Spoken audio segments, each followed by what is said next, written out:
धेमाजि जिल्ला डेकापाम गामि पन्चायतनि सिङाव थानाय उदयपुर गामियाव थानाय उमपि मुंनि दालांखौ बानायनांगौनि थाखाय ओनसोलनि रायजो राजा लोगोसे धेमाजि जिल्ला सनवाल कसारि फरायसा आफाद, धेमाजि जिल्ला आसु, गुरखा फरायसा आफाद, सुथिया फरायसा आफाद जयै सरकारनिसिम दाबि दैखांदों। उमपि दालांखौ बानायना होयैनि थाखाय ओनसोलनि रायजो राजाफोरा थांलाय फैलायनि थाखाय गोबां जेंनायाव गोग्लैनांदों। लोगोसे फरायसाफोराबो थांलाय फैलायनि गोबां जेंनायाव गोग्लैनांदों होनना गामिनि सुबुङा फोरमायदों। डेकापाम उदयपुर गाँवत आसलते जी उमपि नला आछे এই নলাটো आसलते अति जराजीर्णभाৱে आसलते विगत 70 বছৰতকৈও আগৰ পৰাই आसलते ইয়াত মানুহে এই নলাটোক লৈ आसलते জীয়াতু ভুগি আহিছে। যি সময়ত ইয়াৰ স্থানীয় ৰাইজৰ লগতে বিভিন্ন জাতীয় দল সংগঠনৰ সন্মানীয় অনুষ্ঠানে आसलते এই উমপি নলাৰ ওপৰত যিখন দলং নিৰ্মাণ হ'ব লাগে এই নিৰ্মাণক লৈ आसलते নিৰ্মাণ হ'ব লাগে বুলি आसलते দাবী জনাই বিভিন্ন সময়ত স্থানীয় জনপ্ৰতিনিধিৰ লগতে ইয়াৰ সাংসদ মহোদয়ক आसलते বিভিন্ন ধৰণে आसलते আমাৰ ৰাইজ দল সংগঠনে आसलते সহযোগে দাবী উত্থাপন কৰি আছে। প্ৰায় 30খন आसलते ইয়াতে গাঁও সংলগ্ন কৰি ৰখা এই যিটো উমপি নলা এই নলাৰ ওপৰত আজি তাৰিখলৈকে आसलते এই দলংখন নিৰ্মাণ নোহোৱাত আমি সদৌ অসম সোণোৱাল কছাৰী ছাত্ৰ সন্থাই आसलते প্ৰথমতে आसलते ক্ষোভ প্ৰকাশ কৰিছোঁ। ইয়াৰ স্থানীয় आसलते বিধায়কক আমি দাবী জনাব বিচাৰিছোঁ। বিগত বিভিন্ন সময়ত তেখেতক আমি সাক্ষাৎ কৰি এই দলংখন যে নিৰ্মাণ হ'ব লাগে তাৰ ওপৰত আমি স্মাৰকপত্ৰ তেখেতক প্ৰদান কৰি আহিছোঁ। তেখেতক আমি বিভিন্ন সময়ত আমি আবেদন অনুনয় বিনয় आसलते কৰি আহিছোঁ যে যিকোনো বিনিময়ত आसलते আমাৰ এই যি ৰাইজে आसलते জীয়াতু ভুগি আহিছে দুৰ্ভোগ ভুগি আহিছে এই দলংখন आसलते অতি শীঘ্ৰেই তেখেতে নিৰ্মাণ সম্পন্ন কৰিব লাগে। কিন্তু আমাৰ কথাক তেখেতে आसलते কিমান দূৰে आसलते গ্ৰহণ কৰিছে বা এই দলংখনৰ নিৰ্মাণৰ ক্ষেত্ৰত তেখেতসকলে কি পদক্ষেপ গ্ৰহণ কৰিছে কেৱল মাত্ৰ আমি গ'লেই आसलते তেখেতে আশ্বাস দিয়ে যে এই দলংখন आसलते নিৰ্মাণ অতি কম দিনৰ ভিতৰতে সম্পন্ন হ'ব বা ইয়াত নিৰ্মাণ কৰাৰ आसलते পদক্ষেপ আমি কাৰ্যত হাতত ল'ম। গতিকে আজি তাৰিখলৈকে आसलते ইয়াত आसलते দলংখন নিৰ্মাণৰ সন্দৰ্ভত বিধায়ক মহোদয় যে কেৱল মাত্ৰ ভুৱা আশ্বাস প্ৰদান কৰি আহিছে সেই কথাষাৰ आसलते ইয়াতে প্ৰত্যামান হৈছে। গতিকে আমি সংবাদ মাধ্যমৰ জৰিয়তে সদৌ অসম সোণোৱাল কছাৰী ছাত্ৰ সন্থাৰ লগতে আমাৰ আছু স্থানীয় आसलते গুৰখা ছাত্ৰ সন্থা চুতীয়া ছাত্ৰ সন্থাৰ তৰফৰ পৰা আমি তেখেতক দাবী জনাইছোঁ অতি শীঘ্ৰেই এই দলংখন आसलते নিৰ্মাণ কৰিব লাগে। এই দলংখন নিৰ্মাণৰ সন্দৰ্ভত আজি প্ৰায় 30খনকৈ গাঁৱৰ आसलते আমাৰ ব্যক্তি বা সমাজ आसलते লগ হৈ आसलते আজি আলোচনা হৈছিল। যি আলোচনাত প্ৰত্যেকে এটাই খুব বুজাইছে যে आसलते আমাৰ 30খনকৈ গাঁৱত সংলগ্ন কৰা এই যিটো উমপি নলাৰ ওপৰত आसलते দলং এই দলংখন आसलते যিকোনো বিনিময়ত आसलते নিৰ্মাণ হ'ব লাগে।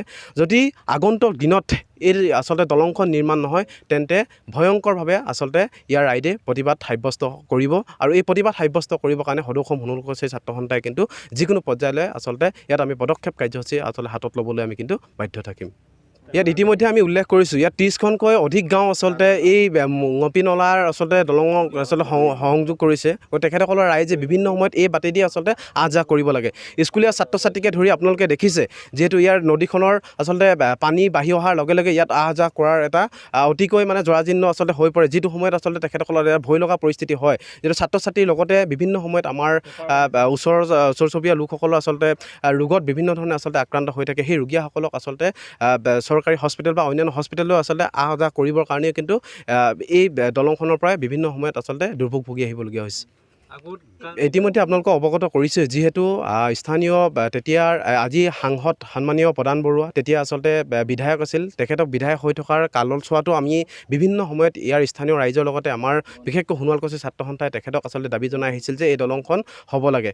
গতিকে আৰু ইয়াৰ সমান্তৰালভাৱে কিন্তু যেতিয়াৰ পৰাই आसलते বিধায়ক ভুৱন পেগু ডাঙৰীয়াই তেখেতে বিধায়ক আসনত आसलते অধিষ্ঠিত হ'ল তেতিয়াও কিন্তু তেখেতক আমি आसलते সাক্ষাৎ কৰিছোঁ সদৌ অসম সোণোৱাল কছাৰী ছাত্ৰ সন্থা ধেমাজি জিলা সমিতিৰ লগতে ডেকাপাম আঞ্চলিক সমিতিয়ে বিভিন্ন ইয়াৰ স্থানীয় ৰাইজক লৈ আমি তেখেতক এই দলংখন যে নিৰ্মাণ কৰিব লাগে তাৰ বাবে আমি দাবী উত্থাপন কৰিছোঁ। কিন্তু তেখেতে কেৱল মাত্ৰ আশ্বাস প্ৰদান কৰিছে। আজি তাৰিখলৈকে কাৰ্যত কিন্তু দলংখন ইয়াতে নিৰ্মাণ কৰাৰ কোনো ধৰণৰ পদক্ষেপ আমি হাতত লোৱাৰ দেখা নাই। গতিকে আমি পুনৰ এবাৰ বিধায়ক মহোদয়ক আমি আহ্বান জনাইছোঁ আমি দাবী জনাইছোঁ এই দলংখন অতি শীঘ্ৰে आसलते নিৰ্মাণ কৰক। কোনো आसलते ব্যক্তি বিশেষে आसलते কাৰোবাক কিবা দিবলৈ নহয় অন্ততঃ স্থানীয় এই যি 30খন গাঁও সংলগ্ন কৰা এই উমপি নলাৰ ওপৰত যিখন দলং এই দলংখন হ'লে অন্ততঃ আমাৰ স্থানীয় ৰাইজৰ যি आसलते দুৰ্ভোগ এই দুৰ্ভোগ এই সমস্যাৰ পৰা সমাধান পাব বুলি তেখেতক আমি দাবী জনাইছোঁ যে এই দলংখন অতি শীঘ্ৰে নিৰ্মাণ সম্পূৰ্ণ কৰিব লাগে। ইয়াৰ অন্যথা কিন্তু আমাৰ ৰাইজৰ লগত দল সংগঠনে অতি ভয়ংকৰভাৱে জংগী আন্দোলন কৰিবলৈ আমি কিন্তু অনাগত দিনত আমি প্ৰস্তুত আছোঁ। আজি আপোনালোকে দেখিছে যে উমপি দলঙৰ ওপৰত থকা যিখন দলং ৰাইজে নিৰ্মাণ কৰা দলংখন এই দলংখনৰ ওপৰত যিটো জৰাজীৰ্ণ অৱস্থা, এই জৰাজীৰ্ণ অৱস্থাত লৈ আমাৰ কণ যিহেতুকে ছাত্ৰ ছাত্ৰীসকলে স্কুললৈ যায়, মহাবিদ্যালয়লৈ যায়, আৰু বিশেষকৈ আমাৰ ইয়াৰ স্বাস্থ্যজনিত যিবিলাক আমাৰ মহিলা পুৰুষ যিবোৰ বেমাৰ আজাৰ হয়, তেওঁলোকক আমি উন্নত মানৰ চিকিৎসালয়লৈ নিবৰ বাবে এই দলংখনৰ ক্ষেত্ৰত আমি বহুতো অসুবিধাৰ সন্মুখীন হ'বলগীয়া হৈছে। আৰু যিহেতুকে আপোনালোকে জানে যে বিজেপি চৰকাৰৰ দিনত আমাৰ সন্মানীয় আমাৰ বিধায়ক ভুৱন পেগু ডাঙৰীয়াক আমি বহুবাৰ এই ক্ষেত্ৰত ৰাইজে কথাষাৰ অৱগত কৰাইছে, আৰু স্মাৰকপত্ৰ প্ৰদান কৰাৰ ফলত তেখেতে আজিলৈকে কোনো কাণসাৰ দিয়া নাই। গতিকে আমি এটা কথাই প্ৰতিবাদ জনাইছোঁ, আজিৰ এই দলঙৰ ঠাইৰ পৰা আপোনালোকে দেখিছে দলংখনৰ যিটো অৱস্থা, সেই অৱস্থাটোক লৈ আমি অতি শীঘ্ৰে চৰকাৰে যাতে পদক্ষেপ এটা লয়। আৰু বিজেপি চৰকাৰক আমি অনুৰোধ জনাইছোঁ, তেওঁলোকে মাত্ৰ যি উন্নতিৰ জয়ঢোল তেওঁলোকে গাই থাকে, সেই জয়ঢোল গাই থাকিলে নহ'ব, তেওঁলোকে আহি এনেকুৱা ধৰণৰ দলংবিলাক চাওক, যে চাই ৰাইজে কিমান জৰাজীৰ্ণ অৱস্থাত আছে, কিমান এটা ভয়াৱহতাত ৰাইজে ভুগি আছে। গতিকে আমি ডেকাম আঞ্চলিক ছাত্ৰ সন্থাৰ তৰফৰ পৰা এইটোৱে অনুৰোধ জনাইছোঁ, অতি শীঘ্ৰেই যাতে ইয়াৰ নিৰ্মাণ কাৰ্য আৰম্ভ কৰে আৰু ইয়াৰ ৰাইজক যাতে এই ভাল এটা ফল দিয়ে, তাৰ বাবে আমাৰ সন্মানীয় বিধায়ক ডাঙৰীয়া আৰু লগতে আমাৰ বিজেপি চৰকাৰক আমি আমাৰ ফালৰ পৰা বিনম্ৰ গুহাৰি জনাইছোঁ।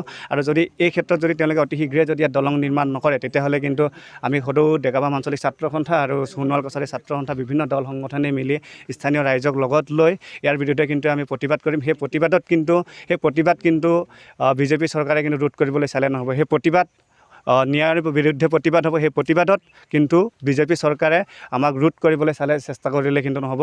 যদি তাৰ ক্ষেত্ৰত যদি কিবা জগৰীয়া হয়, কেৱল মাত্ৰ জগৰীয়া হ'ব কিন্তু বিজেপি চৰকাৰ, সেই কথা কিন্তু স্পষ্টকৈ আমি আজি ইয়াৰ পৰা আমি সকীয়াই দিছোঁ। আৰু গতিকে খুব সোনকালে ইয়াৰ যদি কোনো এটা ভাল ফলাফল নাহে, তেতিয়াহ'লে কিন্তু আমি ইয়াতকৈ ভয়ংকৰ আৰু জংগী আন্দোলন কৰিম। ইয়াকে কৈ মোৰ চমুকৈ অনুৰোধ। ধন্যবাদ। জয় এখন সমবেত এইখন অঞ্চলৰ উদয়পুৰ, নাহৰণি, নামকি আদি বিভিন্ন অঞ্চলৰ ৰাইজে আজি এখন ৰাজহুৱা মিটিং হৈছিল। ইয়াত অতি কমেও মানে ব্যস্ত থকা 30খন গাঁৱৰ ভিতৰত 12খন মানে ইয়াত সৰহভাগেই ইয়াত বেপাৰ বাণিজ্যৰ কাৰণে এই ব্ৰিজখনেদি অহা যোৱা কৰে। আমি 1962 চনতে স্থাপন কৰা এই গাঁওখনৰ ৰাইজে দুৰ্ভোগ ভুগি আহি ngপি নলাৰ এই দলংখন হ'বৰ কাৰণে আমি প্ৰথম AGP দিনত MLA হোৱা মাননীয় শ্ৰীযুত প্ৰধান বৰুৱা ছাৰক আমি কেইবাবাৰ আবেদন জনাইছিলোঁ। ইয়াৰ পিছত তেখেত সাংসদ হ'ল, সাংসদ হওঁতেও তেখেতক দিছোঁ। আৰু আমাৰ বৰ্তমানৰ শাসনৰচিত BJP দলৰ মাননীয় শ্ৰীযুত ভুৱন পেগু ছাৰকো এইখিনি দিছোঁ। তেখেতসকলে মাত্ৰ আস্থাহে দিছে। আমি ৰাইজে আজি যিহেতু ভুগিছোঁ, ইয়াত বেপাৰৰ ক্ষেত্ৰত ছাত্ৰ ছাত্ৰী যি বিদ্যালয়লৈ অনা নিয়া কৰা, ইয়াৰ মটৰচাইকেলৰ মানে যিটো এটা কণ্ডিশ্যনত আমি পাৰ কৰাওঁ, বাই চান্স যদি ওপৰৰ পৰা পৰি যায়, তেনেহ'লে মানুহ মৃত্যু হ'লে ইয়াৰ ৰিস্ক কোনে ল'ব? ঠিক তেনেকৈ ধৰণে আমাৰ বেপাৰৰ ক্ষেত্ৰতো আমাৰ বস্তু বাহিনী উলিয়াই আনিবলৈ মুস্কিল হয়। বেমাৰী মানুহ ইফালে নিবলৈ আমাৰ 108টো আশাটো দূৰৰে কথা, আমি দূৰৰ পৰা ভাৰ বকি আনি ইয়াত মানুহ পাৰ কৰাবলগীয়া হয়। এই সকলোখিনি দিশ চালি জাৰি চাই আমাৰ মাননীয় বৰ্তমানৰ যি চৰকাৰৰ বোলে MLA হৈ আছে ভুৱন পেগু ছাৰক আমি বিনম্ৰ ৰাইজে হৈ আমি অনুৰোধ জনাইছোঁ, যাতে দলংখন অতি শীঘ্ৰে নিৰ্মাণ কৰি দিয়ে। তেতিয়া আমি সমস্ত মানে ভৱিষ্যত তেখেতক মানে কৃতজ্ঞ হৈ থাকিম বুলি দুআষাৰ ক'লোঁ। ধন্যবাদ। আজি আমাৰ এই উদয়পুৰ নামঘৰত আমাৰ স্থানীয় 20খন গাঁৱৰ ৰাইজ বিষয়ববীয়া হৈ পেলাই আজি আমি এখন সভাত সন্মিলিত হ'বলৈ বাধ্য হ'লোঁ। কিয়নো এইখন গাঁৱৰ মাজেদি বৈ থকা মপি নদীৰ ওপৰত আজিলৈকে মপি নলাৰ ওপৰত আজিলৈকে কোনো এটা চৰকাৰ বা জনপ্ৰতিনিধিৰ চকু মেলি নোচোৱাৰ বাবে আমি ক্ষোভ প্ৰকাশ কৰিছোঁ। ৰাইজে যিহেতু ভুগিব লগা হৈছে, এইখন দলঙৰ ওপৰেদি দৈনন্দিন 500তকৈ বেছি মানুহে অহা যোৱা কৰে, স্কুলীয়া ছাত্ৰ ছাত্ৰীকে আদি কৰি ব্যৱসায় বাণিজ্য লগতে বিভিন্ন কামত ওলাই এই ৰাস্তাৰ পৰা দৈনন্দিন 500তকৈ অধিক মানুহে অহা যোৱা কৰাৰ পাছতো এইখন ৰাজহ গাঁও হোৱাৰ পাছতো দুয়োফালে পকা ৰাস্তা হোৱাৰ পাছতো এইখন নদীৰ ওপৰত আজিলৈকে পকা দলং নোহোৱাৰ বাবে ৰাইজে যিহেতু ভুগিছে, আজি আমি ক্ষোভ প্ৰকাশ কৰি সমূহ ৰাইজ হৈ সমবেত হৈ এখন সভাত সন্মিলিত হ'বলৈ বাধ্য হ'লোঁ। কিয়নো বহুত আগৰে পৰা জনপ্ৰতিনিধি লগতে বিধায়ক, প্ৰাক্তন বিধায়ক আজি MP হৈ নিৰ্দিষ্ট আসনত আছে। তথাপিও আজিলৈকে MP MLA কোনো এজন প্ৰতিনিধিয়ে আমাৰ এই দলংখন নিৰ্মাণ কৰাত সফল নহ'ল। কেৱল আশ্বাস দিয়ে, দলংটো হ'ব বুলি আশ্বাস দিয়ে, কিন্তু নহ'ল। আজিলৈকে আমি যথেষ্ট দুখী হৈ আছোঁ। সেয়েহে অতি শীঘ্ৰে চলিত শাসনাধীন চৰকাৰে বা বিধায়কসকলে চকু মেলি চাই এইখন নদীৰ ওপৰত পকী দলং সোনকালে নিৰ্মাণ কৰিব বুলি আশা কৰিছোঁ।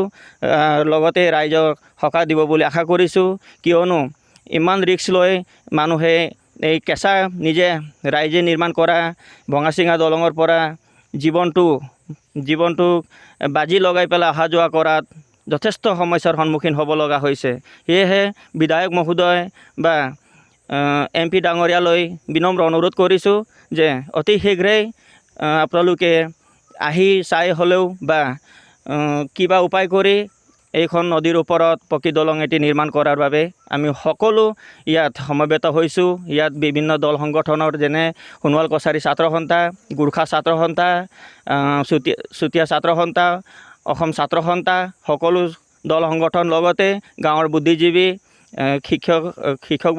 শিক্ষকসকল লগতে জ্যেষ্ঠ নাগৰিকসকলৰ উপস্থিতিত আজি আমি সমবেত হ'বলৈ বাধ্য হৈছোঁ, কিয়নো অনাগত দিনত যদি অতি শীঘ্ৰে দলংখন নিৰ্মাণ নহয়, পৰৱৰ্তী পৰ্যায়ত জংগী আন্দোলন হোৱাৰো সম্ভাৱনা আছে। সেয়েহে চৰকাৰক আমি দাবী জনাই আহিছোঁ। আগতো আমি স্মাৰক পত্ৰ বাৰে বাৰে প্ৰদান কৰাৰ পাছতো ফল পোৱা নাই। সেয়েহে এইবাৰ আমি আশা কৰিছোঁ চলিত চৰকাৰে এইখন নদীৰ ওপৰত পকী দলং এটি নিৰ্মাণ কৰিব বুলি আশা কৰিছোঁ।